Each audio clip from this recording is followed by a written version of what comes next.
Hi everybody, if you're wondering how your blood sugar is doing, many times you're just waiting for that fasting glucose to be done when your doctor does a lab draw. But there is a way you can monitor yourself, and we never even think about doing it, and our doctors won't recommend it. If you go to your local pharmacy or your local CVS or place like that that carries medications where you can fill medications, they'll have what's called a glucometer. You can buy lots of different glucometers and you can find them online. I recommend, if you're questioning your glucose, is to check them yourself. A good way to check is to check your fasting sugar in the morning. So as you get up, before you eat or drink anything, even before you get too much movement, check your fasting blood sugar. See how you have done overnight. The instructions will be coming with the glucometer, and a fasting blood sugar should be below 100. And when you go and check out different costs of glucometers, you're going to see that they are vary all over from like $39 to $150 to 200 bucks. The difference in the glucometers are truly, it's the things that, the little tabs that go in the side of the machine that tell you that you put your blood on, that assesses the blood sugars. Those are the expensive things.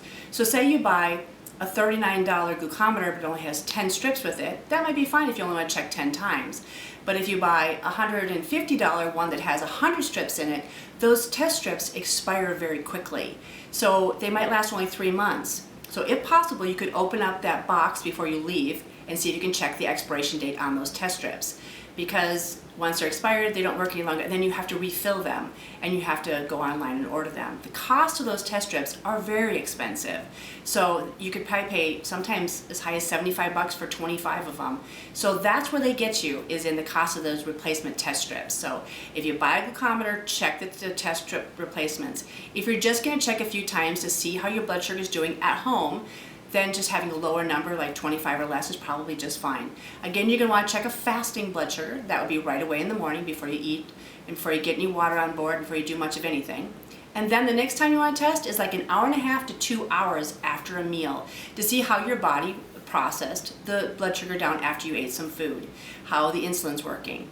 So check again a fasting and check an hour and a half or 2 hours after a meal. If at an hour and a half you're still above 100, recheck again at 2 hours and see if you come below.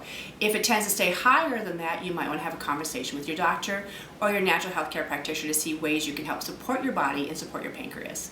I hope this is helpful, and thanks for watching.